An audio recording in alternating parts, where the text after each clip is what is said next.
Sião, em teu louvor, temos orado, ó Pai, mas agora vamos ler a tua palavra, meditar nessas porções que o Senhor separou para nós, o Espírito Santo do Senhor preparou para o nosso alimento espiritual, essas fatias tão abençoadas do pão divino, do pão que desceu dos céus, a tua palavra, Senhor.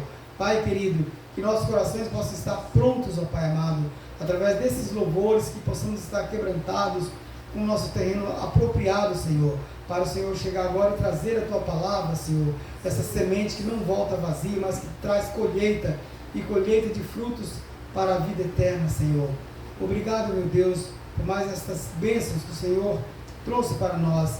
E também lembramos a nossa irmã Lara, Senhor, que ela tem passado por alguma enfermidade, Senhor, algum incômodo. E nesse instante, ó Pai, reclamamos a sua saúde de volta. Que o Senhor regularize a saúde da Lara, Senhor, da irmã Lara.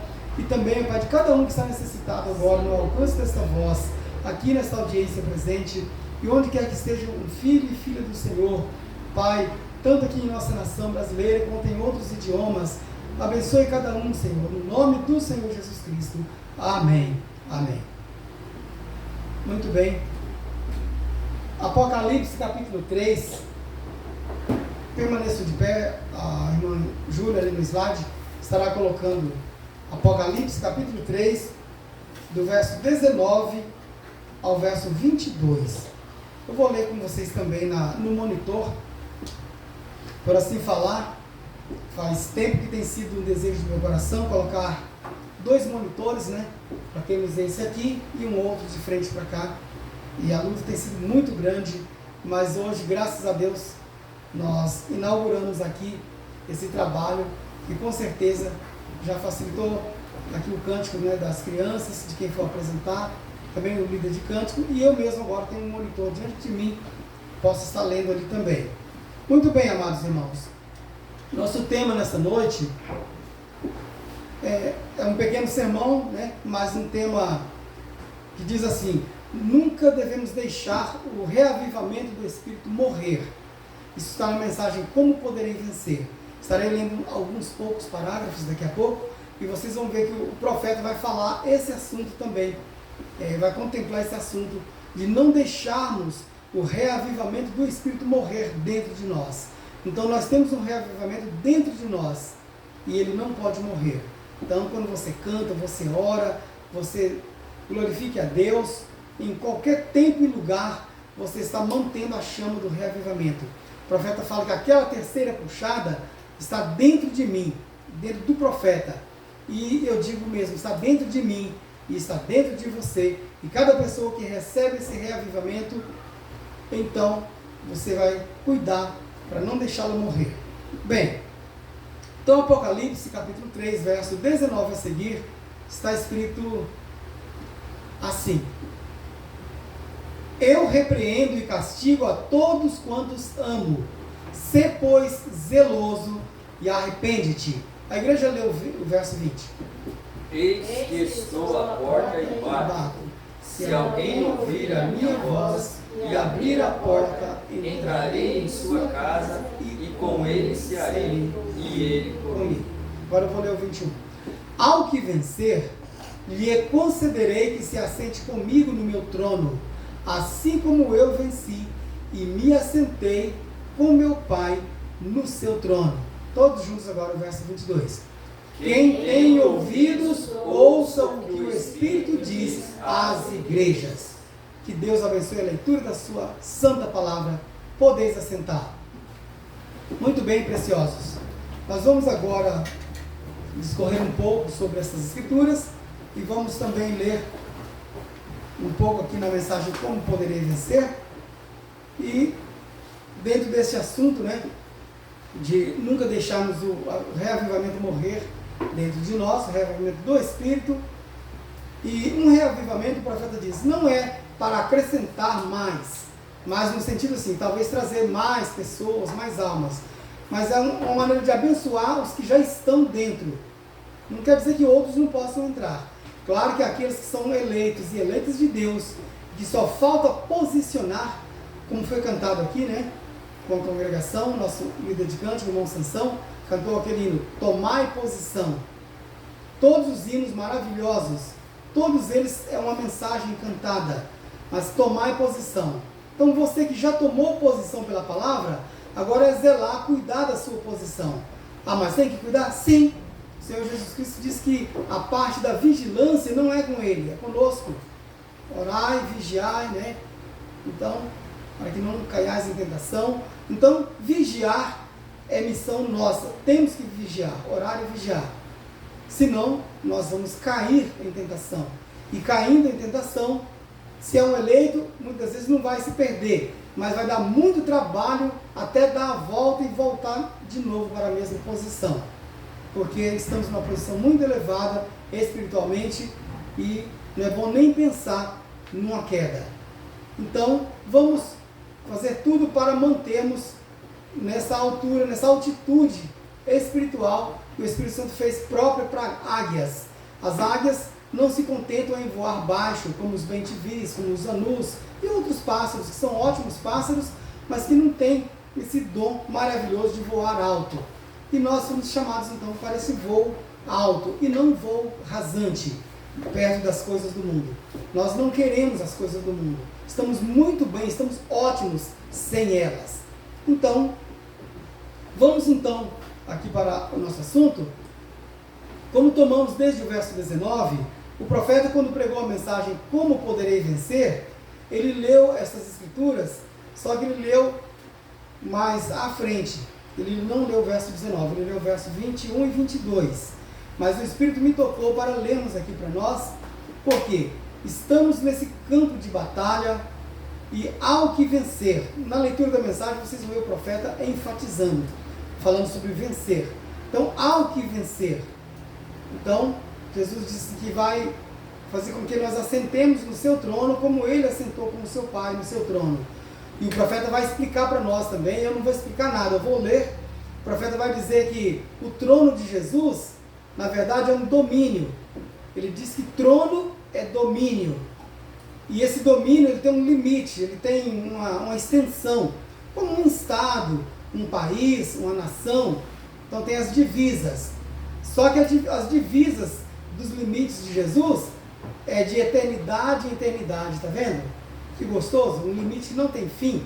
Você não precisa ficar com medo de, vai dar um limite aqui, daqui a pouco eu estou andando no terreno que não é de Jesus. Não, é de eternidade em eternidade. Então, Jesus toma o trono do nosso coração e nós então herdamos o trono com ele e é de eternidade em eternidade. Agora, um domínio precisa de ter um governante e o governo é o próprio Senhor Jesus Cristo. Ele governa todos os nossos sentidos. Em algum culto aqui, há poucos dias, eu falei sobre os sentidos que nós temos no corpo carnal, nesse corpo que nós ocupamos aqui, que temos 5 órgãos dos sentidos que Deus nos equipou como que sensores para cuidar de nós, para fazer com que você acesse essa dimensão aqui. Você tem que enxergar, senão vai tropeçar. Então ele deu 2 câmeras importantes, nossos olhos. E nós precisamos também perceber os sons, há maravilhosos sons para nós usufruirmos. Então ele nos equipou com ouvidos, com audição. E então são 5 órgãos. Também o toque, sobre encostar, ou sobre sentir a sensibilidade do calor, do frio e assim por diante. Ele nos deu o tato, que está espalhado por todo o nosso corpo. Qualquer ponto do nosso corpo que tocar, você pode fechar os olhos, pode fazer o que quiser. Se alguém tocar escondido em você, você percebe que foi tocado, ou o vento bater, ou a temperatura mudar de quente para frio, ou de frio para quente. Você percebe isso através desse dom maravilhoso, desse sentido que é o tato. Mas ainda vem o quê? Se você tem que contactar através do cheiro, do odor, né, dos perfumes, e até perceber também os maus cheiros, até para você se prevenir, se preparar. Então nós temos um equipamento chamado olfato, aqui representado pelas narinas, pelas vias nasais, e temos, o que eu deixei de fora aqui? Paladar. Então faltava falar do paladar. Mas seria muito sem graça se nós não sentíssemos diferença no paladar. Se tudo que você colocasse na boca tivesse o mesmo sabor ou não tivesse sabor. Então você percebe o sal, o doce, o azedo, você usufrui de cada sabor e pode selecioná-los ao nosso bel prazer, né? Através desse dom maravilhoso. Mas o profeta disse, muito cuidado, porque Satanás explora também esses 5 sentidos. E ele tenta entrar para dentro de nós através da exploração de alguns desses sentidos. Então, temos que estar vigilante. São 5 sentidos, são 5 portas para você estar orando por cada uma delas e cuidando. Para que a sua visão, o rei Davi ele disse certa vez, não porei nada imundo, né, diante dos meus olhos. Meus olhos não contemplarão, não tem prazer em contemplar nada impuro. Então, quer dizer, esse cuidado é para nós. Tem boas cenas, boas imagens para nós? Sim, mas tem coisas que são de Satanás e nós temos que ter o filtro do Espírito Santo para filtrar. Não vou repetir todos os sentidos, mas em todos os sentidos temos que estar cuidando de cada porta dessa, porque uma vez que passou para dentro, aí é atingido o nosso espírito. E o nosso espírito também tem 5 sentidos. Eu disse que vou fazer um diagrama, vou copiar, porque o profeta já fez. Ele só pediu assim, chegue em casa, sente-se e desenhe 3 círculos, onde você vai ter corpo, espírito e alma. Um círculo dentro do outro. E lá no centro está a alma. E para o acesso à alma só tem 2 vias. Ou seja, a fé ou a dúvida. Um de cada vez. Ou você está com fé, está crendo. Quando você crê, então só tem uma cadeira ali, um comando. Você está crendo ou você não está crendo, está duvidando. Então por isso que quando se duvida da palavra de Deus, a fé sai fora e a pessoa está sob a dúvida. E a dúvida não é de Deus. Até o Código de Trânsito brasileiro, que não tem nada a ver com a Bíblia, ele diz assim, na dúvida, não prossiga. Se você vai ultrapassar um veículo no trânsito, e você começou a ultrapassar e veio uma dúvida, o código está dizendo assim, na dúvida, não ultrapasse, não prossiga. Quer dizer, deixa essa operação para fazer quando você estiver mais seguro. E assim por diante. Agora, irmãos, dentro do nosso assunto, sobre não deixar o reavivamento do Espírito morrer, e que a terceira puxada está dentro de nós, iniciando pelo parágrafo, ou pelo versículo 19, aqui Jesus diz que eu repreendo e castigo a todos quantos amo. Nós falaremos por poucos minutos, mas é uma mensagem contundente, quer dizer, bem amolada. Não é eu que amolo. A palavra de Deus é mais penetrante do que espada alguma de 2 gumes. Quer dizer, ela é super afiada, ela tem cortes finos. Então, ela sonda-nos em tudo. Nada fica oculto diante de Deus que não venha a ser revelado.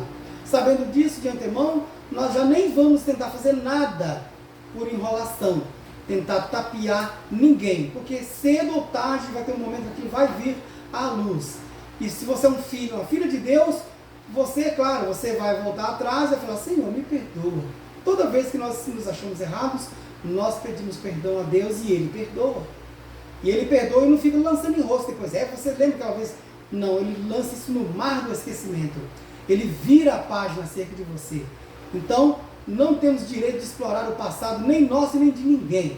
Passado é passado. O apóstolo Paulo, o Espírito Santo através dele nos instruiu. Deixando as coisas que para trás ficam, sigamos para o alvo da soberana vocação que é Jesus Cristo, nosso Senhor. Muito bom, isso é gostoso, né? De saber que não tem nenhum passado para nos acusar.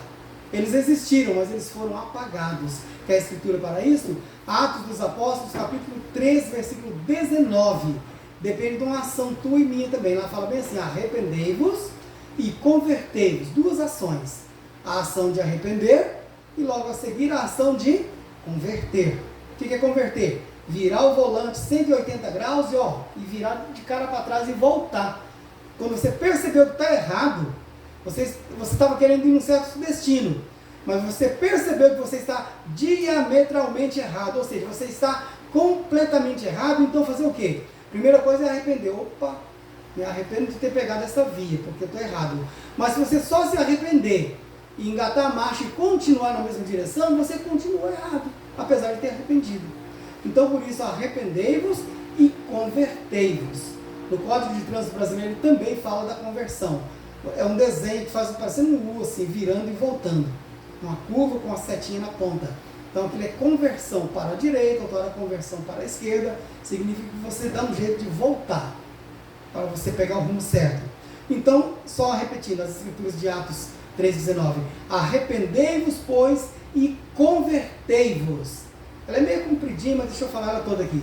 Para que sejam apagados, só que gostoso, os vossos pecados. E ela ainda termina dizendo, e venham assim os tempos do refrigério pela presença do Senhor. Então, quando você está errado, o Senhor sai fora e deixa você sozinho. Mas quando você arrepende e faz a curva e volta, aí volta também o tempo do refrigério. Quer dizer, você se sente um clima gostoso, você sente aquela paz dentro de si. Apesar de lutas e problemas, mas você sente que Jesus está com você e em você. Então os tempos do refrigério voltam pela presença do Senhor. Quer uma coisa melhor do que isso? Então, muito bem. Então, essa escritura, ela casa-se, ela une-se com a escritura que lemos em Apocalipse 3,19. Eu repreendo e castigo a todos quantos amo. Então, se nós sofremos alguma repreensão da parte de Deus, graças a Deus por isso. É sinal do amor de Deus. Se a gente nunca é repreendido, temos que desconfiar. Uai, será que Deus não está me amando? Ele diz que Ele repreende e castiga a todos quantos ama. Então, graças a Deus pelas repreensões das Escrituras. E não tem como eu deixar de citar uma escritura que está em 1 Coríntios, capítulo 11, do verso 23 a seguir.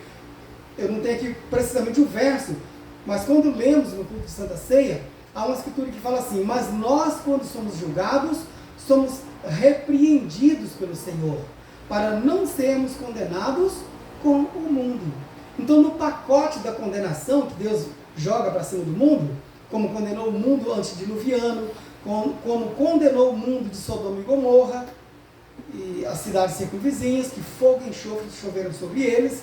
Então, Deus tem também uma condenação preparadinha para o mundo pecador, que não se arrepende. Agora, mas nós, quando somos julgados pela palavra, né, nós somos repreendidos pelo Senhor para não sermos condenados no mesmo pacote com o mundo. Quer dizer, o mundo sofre a sua condenação, mas não há necessidade de você ser condenado com o mundo. Muito bem, amados irmãos. Nós vamos para a leitura da mensagem, porque daí o profeta tem a oportunidade de falar conosco. Eu estarei lendo aqui, provavelmente até o parágrafo 33, e vou iniciar aqui no parágrafo 29. Eu sei que alguns falam assim, é entediante ficar lendo, ficar ouvindo leitura. Não é não. A noiva de Jesus Cristo, será que você não gostaria de receber uma mensagem? No tempo antigo era carta, escrita a caneta, né? E receber uma carta, era tão gostoso receber uma carta, abrir e ler ali as notícias. E o nosso Senhor Jesus Cristo escreveu cartas para nós, para a noiva, nesses últimos dias. Então, é o Espírito Santo quem escreveu a Bíblia, usando mãos humanas. E é também o Espírito Santo quem enviou a mensagem nesses últimos dias, para você, para mim. E aí ele usou o quê? O ministério profético. Então, quando nós lemos, nós estamos ouvindo a boca de Deus, o Espírito Santo apenas usando o ministério profético, o ministério do Filho do Homem, Deus através de um profeta, falando conosco. Então, nós queremos ler mesmo e assimilar isso aqui, ó. O profeta diz assim, a partir do parágrafo 29. Agora, eu fui criticado certa vez em Chicago, eu gastei cerca de 30 minutos ou algo assim, 35 minutos, e no último domingo, à noite, isso foi somente uns 45 minutos. O Billy disse, né, que é o filho dele, o Senhor está realmente se aperfeiçoando, papai. Estou orgulhoso do Senhor por isso. É que o profeta era acostumado a pregar 3 horas, 4 horas, 6 horas de sermão. Não há nada de mal nisso. Mas o profeta, na mensagem à ordem da igreja, ele fala, isso é por causa do peso da mensagem. Deus derramou um conteúdo imenso, uma carga imensa, um arquivo imenso. Não tem quando você vai baixar e o download fica demorando, rodando, né, toda a vida no computador, quando é muito arquivo. Então Deus fez isso. Ele sabia que nós precisávamos de muita coisa. E Ele mandou muita mensagem. E o profeta então teve que ir distribuindo isso para a igreja. E pregando sermões longos. Mas na mensagem, a ordem da igreja, ele fala, agora a mensagem foi entregue. Agora ele instrui aos pastores, aos ministros. E ele próprio fala que eu tratarei de encurtar os meus sermões. Porque no final dos tempos ele sabia de antemão que é uma era nervosa.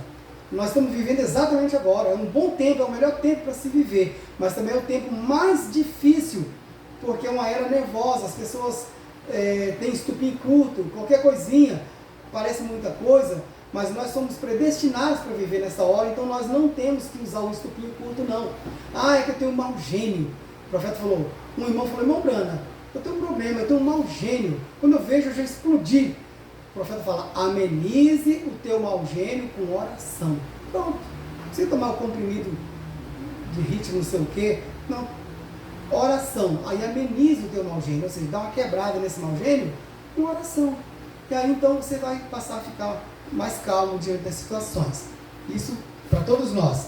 Mas então, irmãos, aí o profeta dizendo que agora ele pregou um sermão mais curto. Por quê? As pessoas, nesse período de tempo agora tão assim, pesado, então, com menos tempo, as pessoas estarão mais atenciosas. Quando dispersar os sentidos, cansar, quer dizer, já terminou o sermão, você já assimilou a sua parte. Vamos em frente aqui? Bem, talvez nesta manhã, eu digo nesta noite, né? Para fazer uma pequena classe de escola dominical, eu não quero vos segurar muito, para que então vocês possam sair e irem almoçar, né? Porque está falando de manhã, e orar e voltar nesta noite para o serviço de curas. Nós vamos formar uma fila de oração nesta noite e orar pelos enfermos. Nós já estamos agora na noite, mas o profeta estava pregando de manhã e convidando que as pessoas viessem para o culto de oração. Só quero comentar rapidinho, irmãos, daqui a pouco o profeta vai falar na leitura aqui, mas quero chamar a atenção de vocês que muitas pessoas entendem mal a terceira puxada e falam que agora é tempo da terceira puxada, não é tempo de orar pelas enfermidades. Mentira! Sempre foi e sempre é e sempre será tempo de orar pelos enfermos. A primeira puxada, parágrafo 262 da mensagem Os Ungidos dos Últimos Dias, primeira puxada, cura divina. Então a primeira puxada já passou e agora não se ora por cura divina? Ora sim por cura divina, porque Deus é o mesmo ontem, hoje e eternamente. Embora a primeira puxada cumpriu a sua parte, mas ela não se tornou obsoleta. Você precisa dela, é degrau. É como uma escada com 3 degraus, você vai querer chegar embaixo e dar um ensaio, pular lá no terceiro degrau? Não, não é assim. Você tem que pisar o primeiro degrau, o segundo e o terceiro degrau para te colocar na fé de arrebatamento. Sem a terceira puxada, você não adquire a fé de arrebatamento. Eu vejo pessoas insistindo, uma tal de abertura da palavra. Não é tal, não. É a abertura da palavra, a terceira puxada do ministério do profeta. Você precisa galgar esses 3 degraus, sim. Agora, porque você está no terceiro degrau, você não despreza o primeiro. Você ainda lida com enfermidades, com problemas, com você ou outras pessoas que são queridas, e nós oramos sim pelos enfermos e cremos sim na cura divina. E o segundo degrau, profecias. Nós cremos sim nas profecias. E assim sucessivamente. Então fica bem claro aqui, tá? Para cada um de nós, e mesmo na gravação, no vídeo, quem estiver assistindo também, você se posicione de acordo com a mensagem do profeta. O profeta diz assim, diga o que diz as mensagens, diga o que diz a fita. E a fita foi ouvida, traduzida, transcrita para a escrita, né? E agora estamos lendo exatamente o que diz nas fitas originais do profeta. É assim que ele diz. Bem, então vamos prosseguindo aqui. Parágrafo 31. Agora, se você conhece qualquer pessoa por aí, em qualquer parte, que está doente e deseja receber a oração, vocês os traga aqui nesta noite, vem. Agora, se você tem que trazê-los de qualquer forma, traga-os aqui, vem. Essa é a coisa principal, é trazê-los aqui nesta noite. Todos nós poderemos nos ajuntar. Deste modo, é difícil fazer chamadas indo de lugar em lugar. Então você conhece alguém e fica com um sentimento de culpa, mas se eu posso ajuntá-los todos em um só lugar, então eu posso orar por eles. Agora, se você desejar reticências, se a pessoa desejar receber oração, reticências, você diz, elas receberão? Certamente, elas receberão oração. Traga-os aqui. O Senhor permitindo, estaremos aqui para orar por todos, porque eu sinto, olha que gostoso ouvir o profeta dizer isso, porque eu sinto que aquela terceira puxada está começando a movimentar-se. Vê você? Está dentro de mim agora. Então, quem é o audacioso, a audaciosa que pode abrir mão da terceira puxada, dizer eu não preciso disso? O profeta diz que está dentro de mim, dentro dele agora. Eu desejo orar por todos. Esse foi o parágrafo 31 da mensagem Como Poderei Vencer. Muito bem. Agora, só mais 2 parágrafos, para encerrarmos. 32. Agora, vamos ver nesta manhã, eu digo nesta noite, uma velha e familiar escritura que eu apanhei às pressas ontem à noite. Tudo nisso Deus tem propósitos, tá? Quando você usa a caneta, o lápis, anotando alguma coisa que você ouve o pregador falar, ou você está lendo, anota alguma coisa, ou você está ouvindo mesmo um áudio, ou assistindo uma gravação de pregação, você anota alguma coisa, aquilo é Deus tocando em você. Porque em algum momento aquilo que você anotou vai ser um ponto onde Deus vai usar para alavancar ou a sua fé ou a fé de outra pessoa. Talvez você nem vai estar com aquela anotação mais ali, mas aquilo vai estar lá dentro de você. Você vai lembrar que anotou algo e aquilo é isto. E aí o Espírito Santo vai conectar as coisas. Então isso é importante. Não que você tem que ser obrigado a estar anotando tudo, porque o pastor falou, não. É aquilo que você faz por inspiração. Achei muito bonito. Isso acontece, sempre acontece isso. E hoje também eu estava ali meditando, quando a irmã Júlia Vitória, já outras vezes ela perguntou também o tema da mensagem. Porque ela já gosta de anotar de antemão. E assim por diante. E passei também a escritura. E isso para quem lida com slides também é importante, porque às vezes quando o pastor pede aqui, você já tem o acesso também às anotações. Seguindo aqui então. Escritura que eu apanhei às pressas ontem à noite, estando com muito sono, e anotei umas poucas escrituras, mas mais para acompanhar. E tomando como uma espécie de comentário, que eu ouvi um irmão certa vez usar este texto, eu pensei, eu o anotei, e pensei, o profeta anotou quando eu ouvi um irmão falando, E pensei, bem, eu creio que vou anotar isto, porque isso pode ser útil. Muitas vezes nós fazemos isto. Eu observei que muitos de vocês aqui têm um pedaço de papel. E um ministro pode estar dizendo alguma coisa e você anotará aquela observação. Quando algo tocar dentro de você. Está vendo? Então, se o Espírito Santo está fazendo aquilo, então você começará a construir daquele próprio ponto lá uma mensagem para o Senhor. Quer dizer, você não tem nem mesmo que ser pregador ou pregadora, mas começa de dentro para fora, construindo ali um cenário, uma mensagem, a partir daquele ponto. E isso está certo. Eu observo as reuniões, onde eu for, onde quer que eu vá. Reuniões, seja onde for que eu vá. As pessoas e os pregadores simplesmente anotando.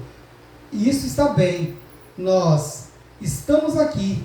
É para isto que estamos aqui. É para tentar ajudar um ao outro por esses caminhos. Essa escritura lembra Isaías 46, Isaías 41, verso 6. Isaías 41, verso 6. Lá diz assim: um ao outro ajudou, e ao seu companheiro disse: esforça-te. Então, escritura, né? Agora o último parágrafo, 33. Agora que vai passar pelo nosso tema. E agora, vamos abrir em Apocalipse, não precisa abrir, tá? Nós já lemos. Em Apocalipse capítulo 3, nas eras da igreja, repetindo a era da igreja. Mas agora eu poderia tomar este único texto e com o Espírito Santo pregar sobre ele 100 anos e nunca consegui extrair fora o que tem nele. O profeta está querendo dizer a profundidade das Escrituras. Eu poderia pegar esse texto e ficar 100 anos pregando, lendo, pregando ele, eu nunca ia conseguir extrair tudo de bom, tudo que tem dentro desse texto. Quanto mais uma leitura rápida e pregar um curto sermão, significa que fica muita coisa que o Espírito Santo vai continuar depois trazendo para você. Tá? Extrair fora o que tem nele, porque eu nunca consegui extrair, eu já li. Como todos os textos da Bíblia, estão todos lançados juntos. E eu quero tirar o meu tema desta manhã, eu digo nesta noite, deste: como poderei vencer? Esse é o tema que o profeta pregou. Mas o nosso tema é uma parte disso. Agora, eu escolhi isto porque eu penso que é tempo de nunca deixarmos o reavivamento do Espírito morrer. Então, o profeta disse isso porque ele acha que é tempo, eu penso que é tempo de nunca deixarmos o reavivamento do Espírito morrer. Então essa é a minha tarefa, a tua tarefa, de mantermos esse reavivamento dentro de nós. Ele vai repetir isso de novo. Temos que continuar em reavivamento, ou em avivamento. Viu que gostoso no domingo passado? O avivamento que tivemos ali, com os nossos irmãos? É aquilo que o profeta fala, viu, irmãos? Como você já ouviu na leitura da mensagem, o profeta fala que não tinha distinção entre as pessoas. O vestido de chita pode abraçar o vestido de seda. Vocês entenderam o que é isso? Vou traduzir para as crianças. O profeta disse que o rico, o vestido de chita, ele quer dizer que é um vestido mais barato. Talvez o vestido de R$20, por exemplo, hoje. Assim, só uma hipótese. Mas tem uma outra irmã que está ali, ela tem condições, ela compra um vestido de R$300, R$500. Aí ele tipificou no vestido de seda. A seda tem tecido mais caro. Mas alguém está olhando essas diferenças no avivamento? Não. O Espírito de Cristo, o amor divino está ali, e você, então, quem está vestindo uma roupa de R$20, de R$30, abraça aquele que está vestindo um terno, uma roupa mais cara, e assim sucessivamente. Isso não há diferença perante Deus. Somos todos filhos e filhas de Deus. Então o reavivamento é para isso, ele mantém-nos sintonizados no Espírito do amor de Deus, do amor divino. E eu quero dizer, como poderia vencer? E nunca deixarmos morrer. Temos que continuar em avivamento constante, cada dia. Está vendo? Ele falou 3 vezes essa palavra já. Temos que continuar em avivamento, depois avivamento constante, cada dia. Como eu gostaria, mas nós não temos tempo para isso. E nem uma coisa muito atrativa, é matemática. Tem gente que não gosta. Mas os meninos aí, principalmente quem já está aí no primeiro ano do ensino médio, prepara que daqui mais uns tempinhos você vai estudar funções na matemática. E tem uma função que o nome dela é função constante. Função constante, como você desenha o gráfico, ele não pode ter cortes. É uma linha que vai inteira, assim. Por isso é função constante. Mas quando você estiver estudando, você vai aprender. Então o reavivamento também, o que o profeta disse? Manter um reavivamento constante. Ah não, hoje eu não estou avivado não, hoje eu estou para baixo. Aí o seu gráfico vai descer lá embaixo então. Agora amanhã eu estou para cima. Não, é uma função constante. Um avivamento constante diante de Deus. Então já terminando. Paulo disse que ele tinha que morrer diariamente para que Cristo pudesse viver. Então se Paulo tinha que morrer, como é que uma pessoa morre várias vezes? É morrendo para si mesmo, né? Morrendo para os seus pensamentos, morrendo para as suas preferências Então, se precisar morrer todo dia, vamos embora morrer todo dia. Para as nossas coisas, para que Cristo pudesse viver. E nunca devemos, o profeta de novo, e nunca devemos deixar que aquele reavivamento morra dentro de nós. Está vendo como é que é tão importante? Dentro do parágrafo 33, quantas vezes o irmão Bruno repetiu sobre o reavivamento? É por isso que o Espírito me tocou para anotar esse tema. É tempo de nunca deixarmos o reavivamento do Espírito morrer. Tema bem comprido, mas vale a pena, né? Então, nessa última vez que o profeta falou, ele disse: e nunca devemos deixar que aquele reavivamento morra dentro de nós. Então, a pior coisa é o velório do reavivamento. Então, não vamos deixá-lo morrer. Agora, o capítulo 3 de Apocalipse, começando com o versículo 21, nós teremos isto, leremos isto. Ao que vencer, eu vou ler para que o profeta comente o que ele quer falar aqui. Ao que vencer, lhe concederei que se assente comigo no meu trono, assim como eu venci e me assentei com meu Pai no seu trono. Quem tem ouvidos, ouça o que o Espírito diz às igrejas. Eu falei do 33, irmãos, mas se eu não ler aqui esse 34, me perdoe, tá? O profeta, é aqui que ele vai falar um pouco sobre o domínio, o reino e o domínio. Então, 34, você observou a conciliação disso? Vejam, se assente comigo no meu trono, não em meu trono, mas no meu trono. Este é o seu domínio. Vem, e agora como Cristo é o governante, o trono do governante está, desta vez, sob o completo domínio de Deus. Da mesma forma, estará a igreja com ele. Olha que bom, o domínio é dele, mas a igreja estará dominando com ele. A noiva estará com ele em seu trono, com domínio total. Está vendo? Aí Satanás para de fazer gracinha. Quero ver ele fazer. Agora aqui ele fica fazendo gracinha. Mas quando você estiver nesse domínio, aí quem vai tremer nas bases é Satanás, porque tem uma ordem de prisão para ele, em aberto. E ele vai ter que ser preso e puxar 1000 anos em regime fechado, trancafiado. E nós reinando com Cristo. Vem, esse aqui foi um comentário. Vem, não em seu trono, mas no meu trono. Vem, onde está o seu domínio? Um trono está sobre um domínio. E um domínio vai até onde suas fronteiras vão. Lembra que eu comentei no início? Até onde as fronteiras, as divisas vão. Só que, e isto é de eternidade a eternidade. Pensem nisso somente. Então, parágrafo 34, encerrou aqui.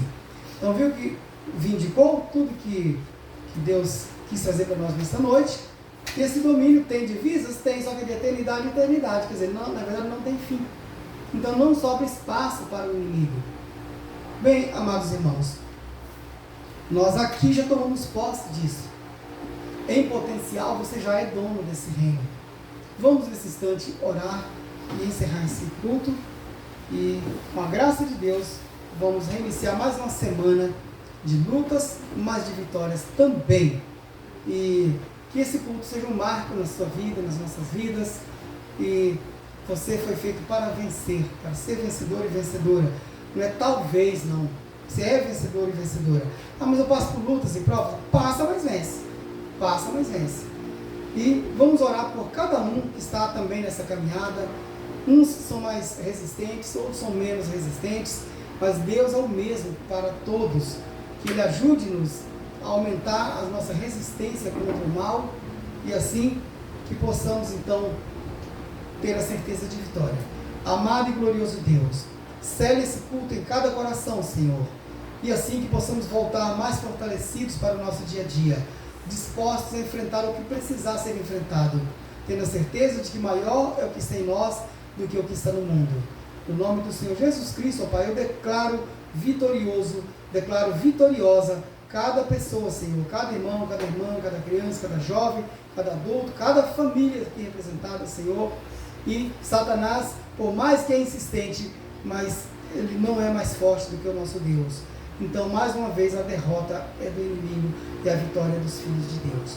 No nome do Senhor Jesus Cristo, pedimos e agradecemos estas bênçãos. Amém. Então, estamos encerrados no nome do Senhor Jesus Cristo. Amém.